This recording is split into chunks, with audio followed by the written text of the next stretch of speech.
जय हिंद। देखिए मेरे प्यारे दोस्तों, आज का चैप्टर है बहुत ही न्यारा, क्योंकि फसल से है जीवन हमारा। समझ गए?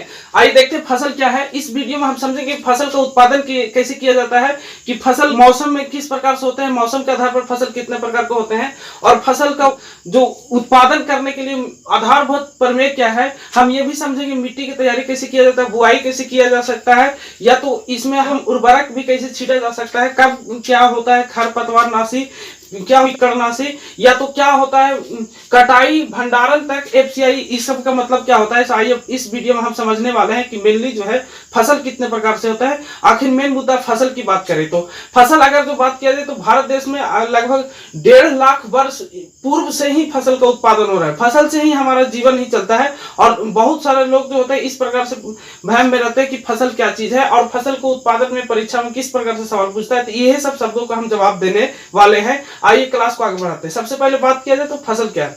देखिए मेरे प्यारे दोस्तों, फसल उसको बोलते हैं जब एक ही प्रकार के बीज बड़े पैमाने पर बो दिया जाए किसी एक जगह, मतलब एक ही प्रकार के, चाहे धान का हो, मक्का का हो, गेहूं का हो, मटर का हो, चना का हो, इसमें एक ही प्रकार के बीज बहुत सारे एरिया में बो दिया जाए तो उसको हम बोलेंगे फसल कहेंगे, या तो बोला जाता है फसल कहलाता है। जैसे देखिए एक ही प्रकार के बीज बड़े पैमाने पर लगाया जाता है तो उसे फसल कहते हैं। अब देखिए कुछ कुछ फसलों में जो होता है कार्बोहाइड्रेट प्रदान करने वाला, कुछ कुछ फसलों जो होता है प्रोटीन प्रदान करने वाला और वसा प्रदान करने वाला। न्यूट्रिशन एक चैप्टर हम लेकर आएंगे जिसमें हम वसा, प्रोटीन और ये खनिज लवण, इस में क्या उपयोग होता है और कहाँ उपयोग होता है शरीर में, हम ये देखेंगे।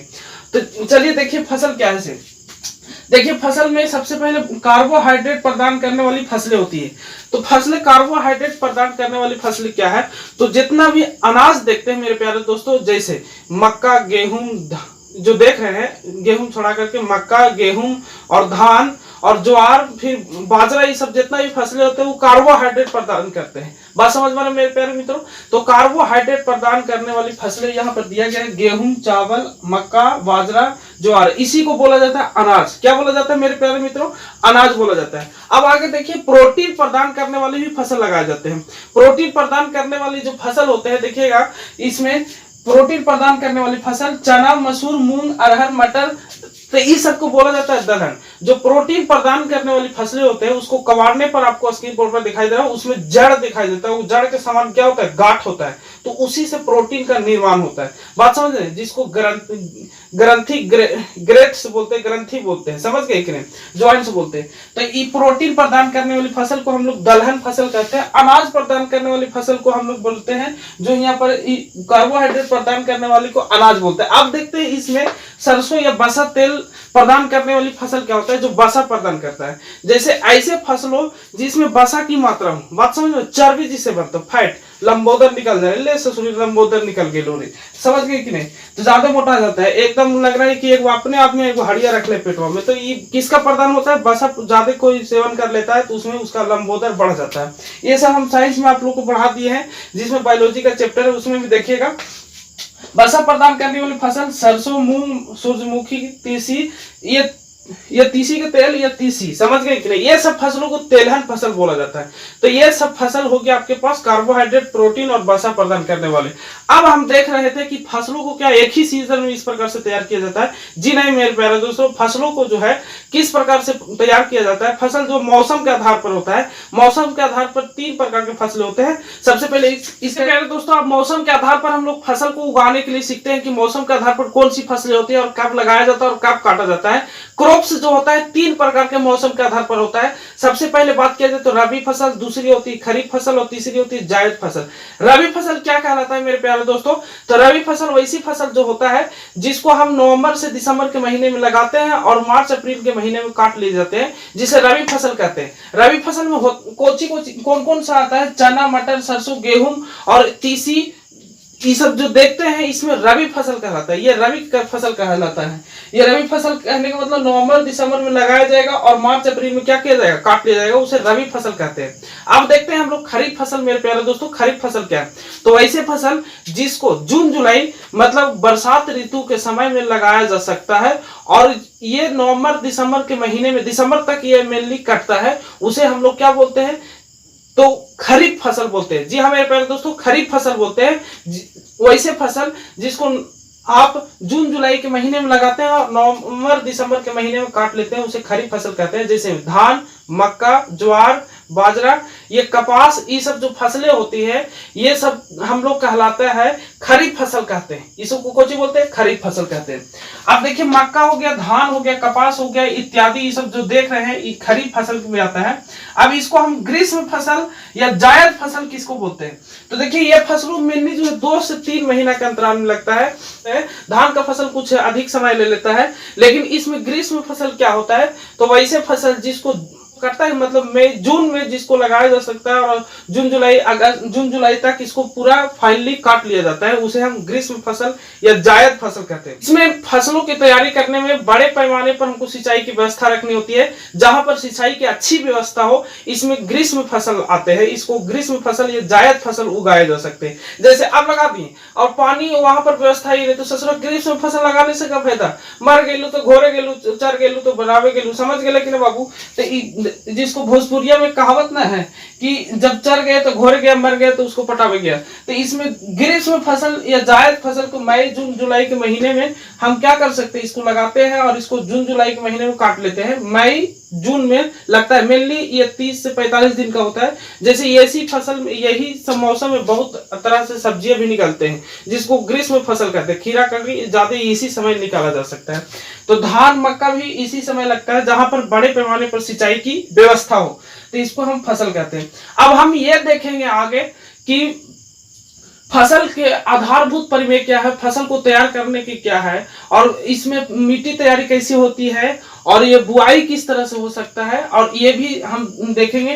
तब तक इसे जान रहे थे मौसम के आधार पर कितने प्रकार के फसल लगाए जाते हैं, लेकिन अब ये जानते हैं कि फसल कैसे बोए जाते हैं, कैसे मिट्टी की तैयारी किया जा सकता है। इसमें हम बारीकी ढंग से एक एक चीज हम लोग समझेंगे। तो सबसे पहले मिट्टी की तैयारी किस प्रकार से होता है, मिट्टी की तैयारी करना कुछ होता है। जैसे मेरे प्यारे दोस्तों, अभी फसल लगा करके काट दिया जाए तो उसमें मिट्टी में ह्यूमस की मात्रा कम जाती है और मिट्टी में एक लेयर जम जाती है उसमें, जिसमें नाइट्रोजन और ऑक्सीजन की मात्रा नहीं जा पाता है। तो इसमें हमारी मदद जो करता है, मतलब किसानों का मित्र जो कहा जाए, तो जिस परीक्षा में बार बार पूछता है किसानों का मित्र किसे बोला जाता है, तो केचुआ होता है, अर्थवॉर्म इंग्लिश में बोला जाता है। समझ गए? इसको लिखने की जरूरत नहीं, आप लोग नोट करके लिख सकते हैं कि किसानों को मित्र क्या कहलाता है, तो अर्थवॉर्म कहलाता है, जिसको केचुआ बोलते हैं। जिसको बंसी में नहीं फंसा करके तनिको वे निकाल के मछली फंसाते थे बंसी में, तो उसी को बोलते हैं केचुआ। समझ गए? जिसको आप लोग चारा बोलते थे, मतलब फिर बंसी में से डालते थे पानी में और ऊपर खींचते थे, मतलब लिव करता था तब, तो समझ गए? तो मछली फंसाने के लिए उसी चेरा का उपयोग किया जाता है, जिसको हम लोग केचुआ बोलते हैं, अर्थवॉर्म बोलते हैं। तो आइए समझते हैं कि मिट्टी की तैयारी किसे किया जाता है। मिट्टी की तैयारी करना कुछ है, तो ऐसे अनावश्यक खरपतवार या बीडिंग जो होते हैं, जो मिट्टी पर मतलब अपने जम जाते हैं, जैसे उग जाते हैं, उसे खरपतवार करते हैं, तो उसको हटाना जरूरी होता है। हटाइएगा नहीं तो फसल कैसे लगेगा? तो इसलिए मिट्टी को जुताई करने के लिए हल होता है। हल एक अहम चीज है, जिसको हल बैल जोत दिया जाता है। तो हल तो आप लोग जानना करते हैं, और हल में एक फाल लगा होता है। देखिए सब चीज नोट करके लिखा गया। मिट्टी की तैयारी करने के लिए हल जो होता है इसमें काफी समय लग जाता है और मेहनत भी ज्यादा होता है, लेकिन सबसे उत्तम यही होता है। उसके बाद कुदाली भी होता है। कंजस्टेड एरिया में जैसे प्याज वगैरह कोड़िएगा, छोटा छोटा चीज जो कोड़ते हैं, तो उसमें कुदाली बोलते हैं। देहात में महिला लोग फावड़ा बोलते हैं। फावड़ा तो बड़का झामा जैसा होता है, एकदम इतना बकोटा ले और सर बकोट लेते हैं कितुरी में, समझ गए कि नहीं? तो फावड़ा होता है, लेकिन कुदाली छोटे छोटे होता है कि मिट्टी की क्या मुलायम बनाता है। सख्त मिट्टी जो पट जाता है तो उसको छोटे छोटे जगहों पर जब फसल लगा होता है उसको मुलायम करने के लिए कुदाली का उपयोग किया जाता है। एक होता है कल्टीवेयर जिसको ट्रैक्टर में लगाया जाता है। लगा दिल को एकदम सीधे खींच ले चल देते हैं, इनने से चार फिर खरेगा खेत जुता गया, तो कल्टीवेयर में लगा होता है। कल्टीवेयर क्या कहलाता है? तो कल्टीवेयर जो होता है जिसमें किसानों की श्रम और समय दोनों की बचत करती है। मतलब कहने का मतलब है कि कल्टीवेयर से आपको खेत जोतिएगा तो बहुत ही आसानी से हम उसको क्या कर सकते हैं, जोत सकते हैं, और समय भी बच सकता है। मतलब 10 कट्ठा जोतने में किसान को 3 दिन लगेगा, तो 10 कट्ठा 1 घंटा में जोत करके निकल जाएगा, तो कल्टीवेयर कहलाता है। तो मिट्टी की तैयारी में ये तीनों अहम चीज होता है। और मिट्टी की तैयारी इसलिए किया जाता है क्योंकि ह्यूमस की मात्रा और उसमें ऑक्सीजन भी ज्यादा होता है। कभी मिट्टी को ढेला उठा करके देखिए तो उसमें हॉल होता है, तो किसकी वजह से होता है? जुताएगा नहीं तो ऑक्सीजन नहीं जा पाता है, तो केचुआ की वजह से हो जाता है। लेकिन केचुआ नहीं रहते हैं तो जोतना जरूरी पड़ता है, ये मिट्टी की तैयारी करना पड़ता है। अब देखते हैं बीजारोपण क्या कहलाता है। तो देखिएगा, मिट्टी तैयारी करने के बाद दूसरा स्टेज होता है बीज रोपण। तो बीज रोपण में यह भी जरूरी होता है कि कौन सा बीज लगावे, बीज की स्वास्थ्य अच्छा होना चाहिए, घुना हुआ बीज नहीं, उसमें छेद वाला बीज नहीं होना चाहिए, हॉल नहीं होना चाहिए, उसमें ये देखिए टिन्नी जो है सूखा हुआ नहीं होना चाहिए, टेस्टा और टिग्मा दोनों होना चाहिए बीज में। हम ये भी बताएंगे एफसीआई गोदाम में भंडारण कैसे किया जाता है, टेस्टा क्या होता है, टिग्मा क्या होता है, ये भी बात हम समझेंगे। पहले बीज बुआई क्या है, तो बीज की अच्छी क्वालिटी जांच किया जा सकता है। और बीज में यह भी जानना जरूरी है कि कौन सा देहाती एक होता है, एक होता है हाइब्रिड, समझ गए कि नहीं। तो बीज की बुआई करने के लिए बीज कितना प्रकार से बोया जाता है, तो बीज बोने के लिए एक छिटका बुआई होता है, खूब एकदम ले ले तू एने छीट, ऐसे छीट। तो छीट छीट के जो बोता है, जैसे चना हो गया, गेहूं हो गया, समझ गए कि नहीं, मटर हो गया, ये सब मसूरी हो गया, तो ये सब जो छिटका बुआई किया जाता है बड़े बड़े पैमाने पर। जैसे इतना बड़ा लगाना है, लौका के बीच लगाना है, करेले के लगाना है, तो उसको छीट के थोड़ी बुनते हैं, उसके क्या सील ड्रिल खोद करके गाड़ देना अंदर कहलाता है सील ड्रिल कहलाता है। कोई बिचड़ा होता है, बिचड़ा क्या कहलाता है, एक पौधाशाला बनाया जाता है। पौधाशाला किसको बोलते हैं, जैसे आप छोटे छोटे पौधे, मिर्चाई का गाछी या तो फिर क्या बोलते हैं, प्याज का एक छोटा सा क्यारी बना करके उसमें बिचड़ा बनाया जाता है, और उस बिचड़ा या धान को भी बिचड़ा बनाया जाता है, क्यारी बांध दिया जाता है पानी डाल करके, और फिर उसको कबाड़ करके दूसरे पैमाने पर फसल के रूप में गाड़ दिया जाता है, उसी को बिचड़ा कहते हैं। तो पहला इसमें था छिटका, दूसरा था सील ड्रिल, और तीसरा क्या था, बिचड़ा। बिचड़ा भी समझ गए, और छिटका भी, जिसको छीट करके सील ड्रिल गाड़ करके, और बिचड़ा पहले एक बड़े पैमाने पर इस तरह से लगा दिया जाता है। यहाँ पर ये मतलब ऐसे ऐसे उगल है, समझ गए कि नहीं, और फिर इस पौधाशाला में से कबाड़ कबाड़ के दूसरी जगह पर लगाया जाता है, तो उसको बिचड़ा बोलते हैं।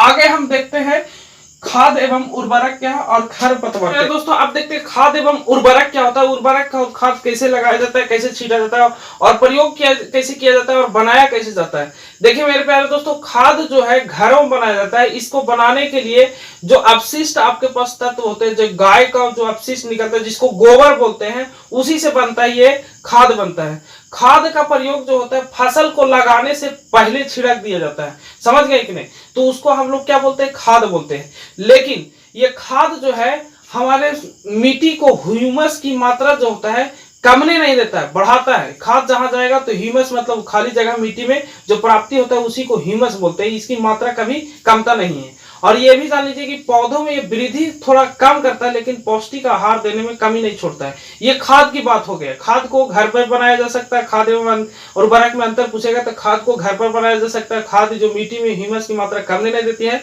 खाद जो होता है तो इसको हम अपशिष्ट गोबर से बनाते हैं और ये तैयार करते हैं। आइए देखते हैं उर्वरक क्या है। उर्वरक को फैक्ट्री में बनाया जाता है। उर्वरक जो है फैक्ट्री में बनाया जाता है और ये जो है खेतों की ह्यूमस जो मात्रा है उसको कमा देता है।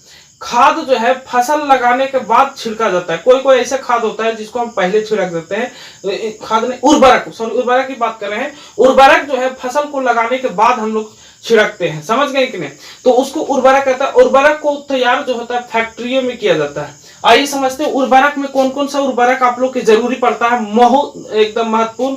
सबसे पहले आप लोग तो यूज करते हैं यूरिया। यूरिया बहुत खराब है। ये रासायनिक फैक्ट्री में बनाया जाता है। जैसे रासायनिक में potassium, phosphorus, nitrogen, urea, ammonia, sulphate, zinc एक होता है, समझ गए कि जिंक खाद, सुपर फास्फेट, पोटाश भी फास्ट होता है। एक एनपीके खाद उर्वरक होता है। एनपी का फुल फॉर्म होता है नाइट्रोजन, फास्फोरस, पोटेशियम, ये तीनों एक ही में मिला होता है। तो ये आपके पास उर्वरक है। फिर से ढंग से समझिएगा, उर्वरक का तैयार फैक्ट्रियों में किया जा सकता है, लेकिन खाद को घर में बनाया जा सकता है। उर्वरक जो है खाद हम उसको छिड़कते हैं, लेकिन खाद को फसल लगाने से पहले छिड़कते हैं। खाद घर में बनाया जा सकता है और ये बनता है गाय के अपशिष्ट गोबर से बनाया जा सकता है। कूड़ा कचरा से इसको डाल करके खाद को बनाया जा सकता है। उर्वरक में ह्यूमस की मात्रा मिट्टी में कमा देता है, खाद में ह्यूमस की मात्रा बढ़ा देता है। उर्वरक जो है फसल को जल्दी वृद्धि कर देता है और विकास करवा देता है, और खाद जो है फसल को कम वृद्धि और विकास करवाता है। यही था खाद एवं उर्वरक में मात्रा। और वीडियो लंबी हो जाएगी, आगे नेक्स्ट क्लास में मिलते हैं हम लोग कि खरपतवार क्या है, सिंचाई क्या है, और एयर कॉर्पोरेशन ऑफ गोदाम क्या है। फिर उसके बाद देखेंगे बीज तथा भंडारण क्या है। उसी में हम लोग समझेंगे कि अंकुरित क्या है और बीज को कैसे अंकुरित से करने से बचाने के लिए एफसीआई गोदाम में किस तरह से रखा जाता है, उसमें क्या मिक्स किया। मिलते हैं नेक्स्ट क्लास में, तब तक के लिए जय हिंद।